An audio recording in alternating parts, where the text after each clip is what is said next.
Hello everyone, my name is Amrita. और गाला के जो हमने अकाउंट्स के वीडियो स्टार्ट किए थे उसमें हम पहुंचे हैं section C of paper 5। Let's get started with the question number 31। So we have three partners named A, B and C. On 1/4/24 the capital was 40,000, 30,000 and 80,000. So write capital which is 40,000, 30,000 and 80,000 respectively. At the end of the year of distribution, the distribution of the profit, it was realized that charging of interest at 12% is missed out. मतलब कि हमने 12% का IOC which is the expense for the firm वो हमने दिया नहीं है, उसके बिना ही हमने प्रॉफिट को डिस्ट्रीब्यूट कर दिया है। दैट मीन्स प्रॉफिट ज़्यादा गया होगा। अब इसमें है ना, बुक का जो एक वर्किंग दिया है उसमें आपको प्लस माइनस मेथड से कराया है, बट मैं आपको एक डिफरेंट मेथड समझा रही हूँ क्योंकि मोस्टली प्लस माइनस मेथड में मैंने ये देखा है कि बच्चे वर्किंग सही कर लेते पर जर्नल एंट्री में गड़बड़ कर देते, डेबिट को क्रेडिट एंड क्रेडिट को डेबिट कर देते। तो मैं आपको एक ईजी मेथड सिखा रही हूँ जिस वजह से क्या होगा कि आपका जो जर्नल एंट्री है वो भी आपका राइट बनेगा। तो चलिए सबसे पहले हम यहाँ पे इंटरेस्ट कैलकुलेट कर लेते हैं तीनों का। तो I write again A, B and C and I write total here, right. चलिए नाउ 12% के हिसाब से आईओसी कैलकुलेट करना है। तो IOC is 12%, right. I will make a format over here first ताकि आपको समझने में थोड़ी सी आसानी हो। ओके चलिए, तो 12% के हिसाब से 40,000 का 12% हो जाएगा 4,800, 30,000 का 12% हो जाएगा 3,600 एंड 80,000 का 12% हो जाएगा 9,600। तो अगर मैं इसको टोटल करती हूँ तो यार है 4,800 प्लस 3,600 प्लस 9,600, तो हमारा जो टोटल आईओसी आ रहा है वो आ रहा है 18,000 रुपीज़, ठीक है। अब यहाँ पे देखिए आईओसी हमें जर्नल एंट्री पास करनी है। ओके, हमें क्वेश्चन में क्या बोला है, journal entry for the rectification has to be passed. तो आप सोचिए कि आईओसी पार्टनर्स के कैपिटल या करंट अकाउंट में कौन से साइड जाता है। तो हमें पता है कि IOC expense for the firm तो पीएनएल अप्रोप्रिएशन की डेबिट में जाता है, तो कैपिटल करंट की क्रेडिट में आएगा। तो हमें यहाँ पे जो एंट्री पास करनी है वो भी कैपिटल करंट के थ्रू करनी है। तो हम इसके बाजू में लिखेंगे क्रेडिट। तो ये आपको एक ईजी सा मैं मेथड समझाने जा रही हूँ। तो यहाँ पे मैं लिख दूंगी क्रेडिट, सबके credit, this is also credit. और तीनों का जो टोटल है वो भी क्या हो जाएगा 18,000 क्रेडिट, राइट। चलिए नाउ 18,000 का जो आईओसी है एक्सपेंस मैंने कम दिया, दैट मीन्स 18,000 का प्रॉफिट ज़्यादा चला गया है मेरे से। तो अब 18,000 का प्रॉफिट हम डेबिट कर लेंगे वापस से। तो यहाँ पे हम लिख देंगे 18,000 का प्रॉफिट। और ये जो 18,000 का प्रॉफिट है हम पीएनएल रेशियो में डिस्ट्रीब्यूट करेंगे। तो यहाँ पे पीएनएल रेशियो मुझे क्वेश्चन में दिया नहीं है तो हम इसको कंसिडर कर लेंगे। PNL ratio is 1:1। PNL ratio is equal for all 1:1:1। तो 18,000 को 1:1 में डिस्ट्रीब्यूट करेंगे तो आंसर आ जाएगा हमारा 6,000 फॉर ईच पार्टनर। एंड अगर ये क्रेडिट है तो इतना प्रॉफिट मुझे वापस से ले लेना पड़ेगा, इसको हम कर देंगे debit.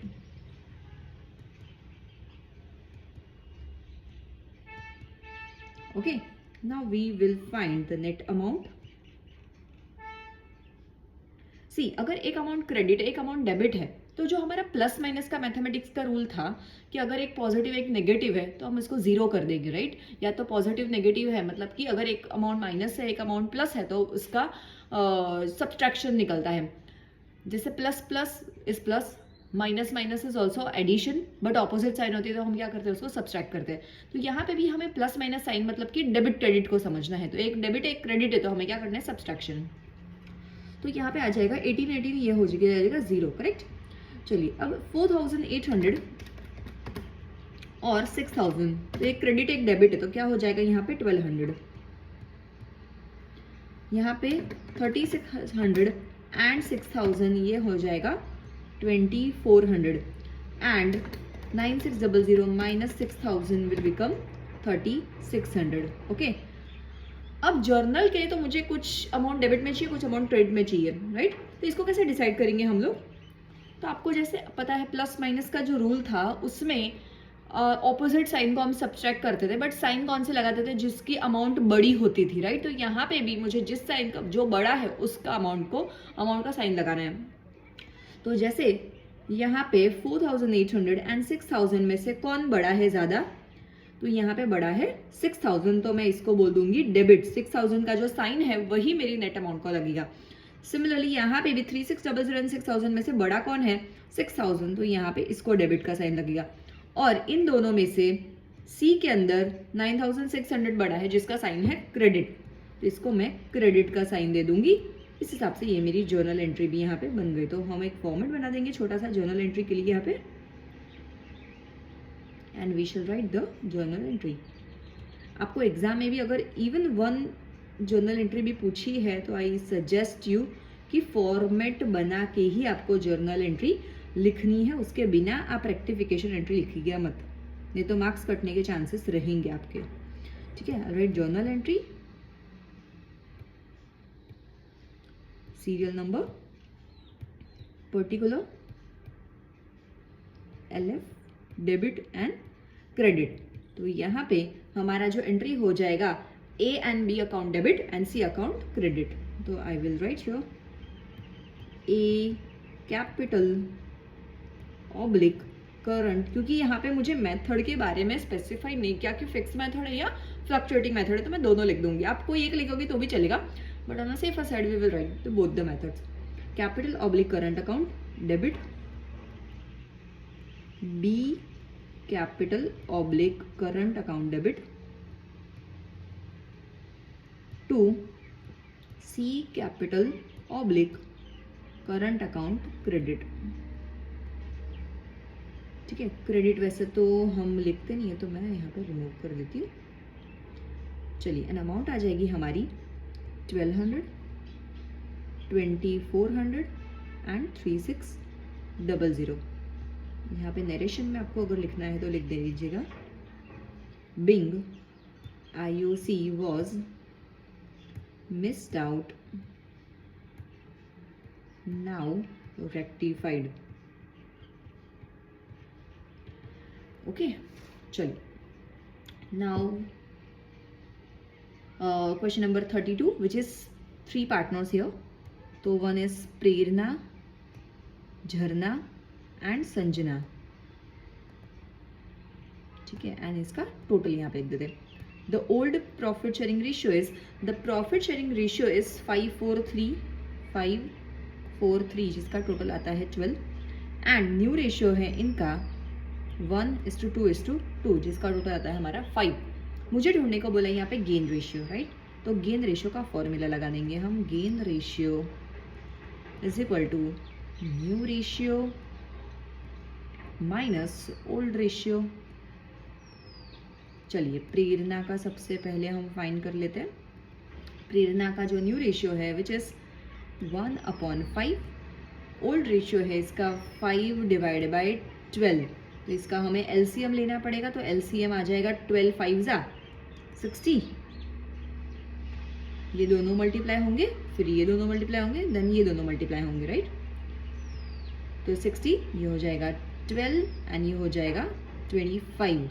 So 12 minus 25 will become 13। तो यहाँ पे नेगेटिव में आंसर आ रहा है हमारा विच इज -13/60। गेन रेशियो लगाने के बाद अगर नेगेटिव आंसर आता है तो वो हमेशा क्या होता है, हमारा सेक्रीफाइस। चलिए, अभी झरना का देख लेते हैं हम। झरना का जो न्यू रेशियो है वो है 4/12।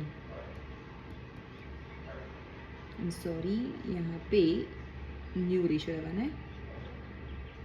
न्यू रेशियो है 2/5 and this is 4/12। Again LCM 12 2 24 and this is 20, तो ये हो जाएगा 4/60। ये पॉजिटिव आया, मतलब ये खुद गेन ही है। And last partner is Sanjana.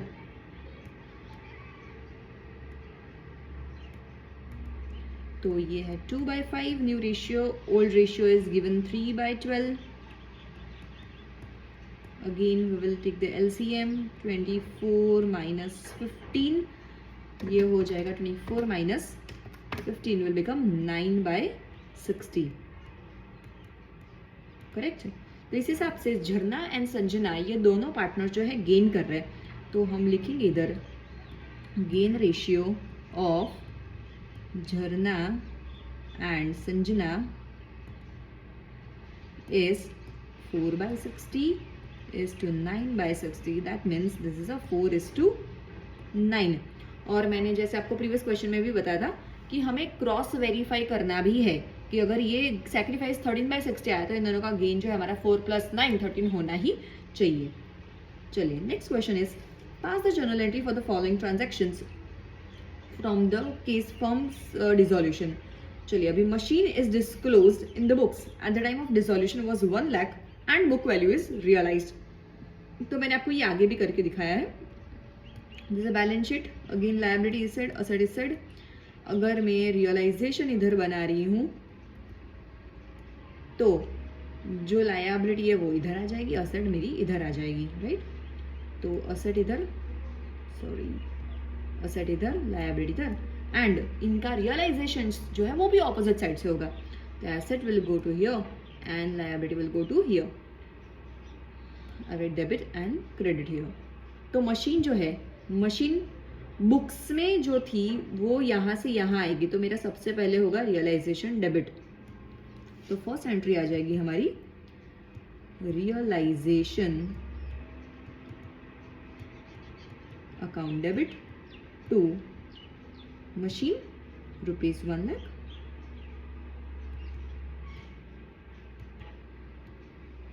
And ये जो मशीन है हमारी ये सेम अमाउंट से ही रियलाइज हुई है। तो नेक्स्ट टाइम मशीन जो है यहाँ पे आ चुकी है अभी, अब रियलाइज होगी तो पैसा आएगा, तो credit side of realization account चली जाएगी ये। तो नेक्स्ट आ जाएगा हमारे पास cash oblique bank account debit to realization account ₹1 lakh. Book value से ही रियलाइज हुई है ऐसा मुझे क्वेश्चन में बोला गया है। चलिए next entry is, next question से sundry creditors are ₹80,000 paid at 25% discount. चलिए तो सबसे पहले सन्ड्री जो क्रेडिटर्स जो है इट्स लायबिलिटी, तो उनको पहले मुझे रियलाइजेशन की क्रेडिट में लाना पड़ेगा, ठीक है। तो लायबिलिटी जब इधर आएगी तो रियलाइजेशन क्रेडिट हो जाएगा, तो ऑटोमेटिकली क्रेडिटर हमारे डेबिट हो जाएंगे। तो second number is sundry creditors account debit to realisation 80,000, ठीक है। हम ट्रांसफर करेंगे उसकी बुक वैल्यू से, बट मैंने पे कितना किया है इनको 25% डिस्काउंट के साथ, दैट मीन्स 80,000 का हमें 25% जो है नहीं पे करना, that means we will pay 60,000 only. तो अब लायबिलिटी इधर आ चुकी है, अब पेमेंट होगा इसका डेबिट साइड ऑफ रियलाइजेशन से। तो आ जाएगा ये realisation account debit to cash oblique bank account ₹60,000। Okay, I hope आपको ये भी क्वेश्चन समझ में आ चुका है। चलिए नेक्स्ट जो है हमारा थ्योरी क्वेश्चन है which says explain the method of normal dissolution of the partnership without the interference of the court। देखिए डिसोल्यूशन दो तरीके से होता है नॉर्मल डिसोल्यूशन या तो voluntary dissolution, and second number is interference by the court. तो नॉर्मल डिसोल्यूशन का मतलब ये होता है कि हम खुद ही वॉलंटरीली डिसॉल्व कर रहे हैं, that is without interference of the court. तो सबसे पहले हम बाय अग्रीमेंट कर सकते हैं। कौन सी मेथड्स अवेलेबल है? तो फर्स्ट मेथड है by agreement. So when the partners agree to dissolve the firm, the partnership firm can be dissolved at any point of time, it's a voluntary dissolution। तो सारे अगर पार्टनर्स मिलजुल के decide करते हैं कि हमें फर्म को डिसॉल्व करना है तो they can dissolve the firm at any point of time. Second number is dissolution as per contract. अगर पार्टनरशिप फर्म जो है कोई कॉन्ट्रैक्ट के बेसिस पे बनी है, मतलब कि ऑलरेडी प्री डिटरमाइंड कॉन्ट्रैक्ट हो चुका है पार्टनर्स के बीच में कि इस पर्टिकुलर कॉन्ट्रैक्ट को खत्म करने के बाद हम पार्टनरशिप को डिसॉल्व कर देंगे, तो उस हिसाब से पार्टनरशिप डिसॉल्व हो जाएगी। Next is dissolution as per act. So in the following condition there is a compulsory dissolution by the act. First is when all the partner become insolvent except one, or all the partner become insolvent। मान लीजिए कि सारे के सारे partners, मान लीजिए there are 3 partners A, B and C, और सारे के सारे पार्टनर इंसॉल्वेंट हो जाते हैं, तभी भी फर्म डिसॉल्व हो जाती है। अदरवाइज एक को छोड़ के, जैसे कि मान लीजिए A, B, C 3 पार्टनर है, C को छोड़ के A और B दोनों अगर इंसॉल्वेंट हो जाते, सी अकेला बचा है, तो सी अकेला तो पार्टनरशिप नहीं चला सकता ना, वो तो सोल प्रोप्राइटरशिप हो गया। तो या तो सारे पार्टनर्स या तो एक को छोड़ के बाकी सारे पार्टनर अगर इनसॉल्वेंट हो जाते हैं, तो in that case firm has to be dissolved. Dissolution on happening of certain contingencies.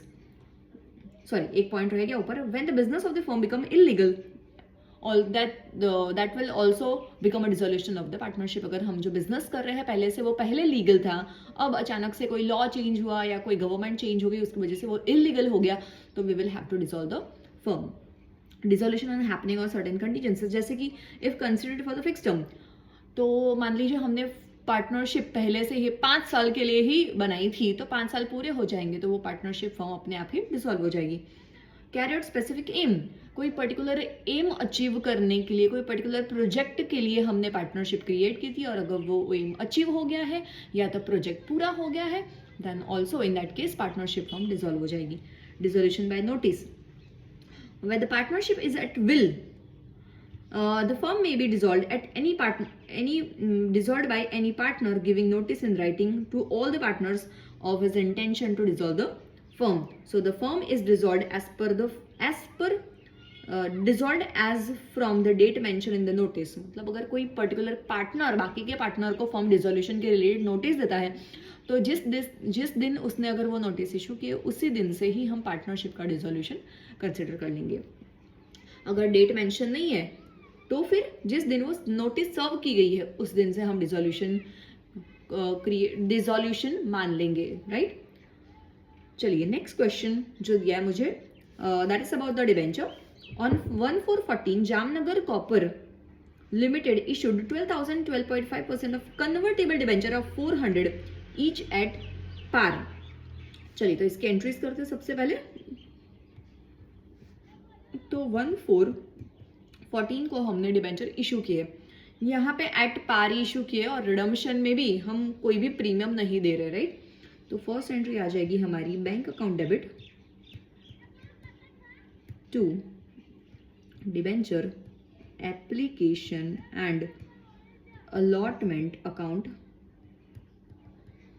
यहाँ पे अमाउंट आ जाएगी हमारी, यहाँ पे जो अमाउंट है वो आ जाएगी हमारी 12,000 डिबेंचर्स इंटू 400 ईच. राइट, तो ये आ जाएगी हमारी 12,000 into 400 which is 48 lakh.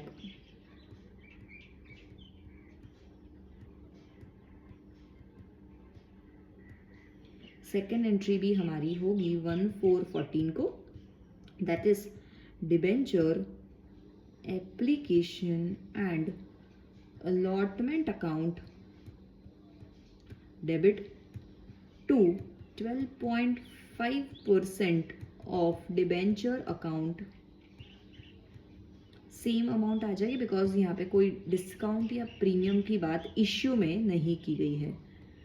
Okay, now इन्होंने बोला है कि all the debentures will be converted into equity share of ₹10 each at a premium of 50%. See, यहाँ पे डिबेंचर जो है हमने इशू किया है at par, but this is a fully convertible debenture. तो ये 48 लाख के डिबेंचर को हम 10 रुपीज के इक्विटी शेयर प्लस 50% का मतलब हो गया 5 रुपीज प्रीमियम के साथ. तो यहाँ पे आ जाएगा, हमें नंबर ऑफ इक्विटी शेयर्स यहाँ पे ढूंढने पड़ेंगे. तो हमारा, मैं एक छोटा सा वर्किंग नोट यहाँ पे साइड पे कर देती हूँ कि number of equity shares will be amount of debenture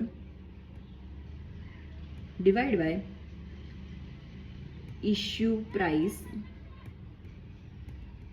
of equity shares. now issue price का मतलब होता है डिस्काउंट माइनस करके या तो प्रीमियम को प्लस करके. राइट, तो यहाँ पे अमाउंट मुझे पे करना है 48 lakh upon 10 rupees plus 5 rupees का प्रीमियम, दैट इज ये हो जाएगा 15 रुपीज. तो हमारे नंबर ऑफ इक्विटी शेयर हो जाएंगे 3,20,000 इक्विटी शेयर्स. ओके, चलिए let's start with the entry. तो हम यहाँ पे कन्वर्ट करने जा रहे हैं ऑन 1/4/19. तो ये हो जाएगा 1/4/19 को 12.5% of debenture account debit to debenture holder account, जिनको मुझे पे करना है 48 लाख. देन डिबेंचर होल्डर को हम दे देंगे इक्विटी शेयर्स यहाँ पे, तो आ जाएगा debenture holder account debit to equity share capital account to security premium reserve account. Okay, तो डिबेंचर होल्डर को मुझे पे करना है यहाँ पे 48 लाख. इक्विटी शेयर जो हमने नीचे ढूंढे अभी 3,20,000, तो यहाँ पे आ जाएगा 3,20,000 into 10 rupees, that is 32 lakh. And security premium में चला जाएगा 3,20,000 के shares into 5 rupees, which is to amount will be 16 lakh. तो ये हो जाएगी हमारी journal entry for the debenture, fully convertible debenture.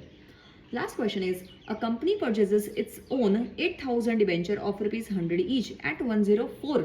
देखिए, हम यहाँ पे ओन डिबेंचर ज़्यादा प्राइस में परचेस करें और फिर उसको कैंसिल करने जा रहे हैं, तो यहाँ पे 2 ही एंट्री बनती है यहाँ पे. चलिए, फर्स्ट एंट्री हमारी जो बनेगी वो बनेगी ओन. हम इन्वेस्टमेंट इन ओन डिबेंचर भी लिख सकते हैं तो ओन डिबेंचर भी लिख सकते हैं. इन्वेस्टमेंट, या तो मैं बुक के हिसाब से यहाँ पे लिख देती हूँ own debenture only, right.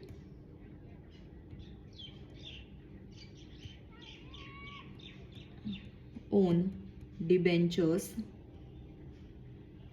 Account debit to bank account, क्योंकि हम परचेस करने जा रहे हैं यहाँ पे 8,000 इंटू 104 रुपये में परचेस कर रहे हैं हम लोग, तो ये अमाउंट बन जाएगी हमारी 8,000 into 104, which will become 8,32,000. And then इसको हमने कैंसिल करना है. कैंसिल करना है तो डिबेंचर अकाउंट को डेबिट करना पड़ेगा मुझे. See, they have written cancel after the purchase, तो हम डिबेंचर अकाउंट, हमारे डिबेंचर कितने परसेंट के है वो मुझे नहीं पता यहाँ पे. Okay, so debenture account debit not given in the question. Debenture account debit, debenture थे मेरे कितने रुपए के, तो 8,000 इंटू 100 रुपए के ओरिजिनली डिबेंचर थे, दैट मीन्स 8 लाख के डिबेंचर है हमारे. 100 रुपए का डिबेंचर अगर मैंने 104 में परचेस किया है तो 4 रुपए का हमारा लॉस है, तो यहाँ पे हम लिख देंगे loss on own debenture account which is 8,000 into 4 rupees, that is 32,000 to own debenture, जो ऊपर हमने अकाउंट ओपन किया था उसको हम कैंसिल कर देंगे, बंद कर देंगे, debenture account which is 8,32,000, right. अब देखिए, जो लॉस जो है इसको हम कैपिटल रिजर्व में चाहिए तो ट्रांसफर कर सकते हैं इसको, ठीक है. तो हम यहाँ पे लिख देंगे लॉस को क्रेडिट करना है तो मुझे बंद करना है तो क्रेडिट करना पड़ेगा. Loss on own debenture account, तो यहाँ पे आ जाएगा, या तो आप कैपिटल लॉस लिख सकते हो क्योंकि कैपिटल लॉस भी अगेन जाके कैपिटल प्रॉफिट के साथ में ही सेट ऑफ होने वाला है, तो कैपिटल लॉस लिख सकते हो, या तो फिर आप कैपिटल रिजर्व भी लिख सकते हो.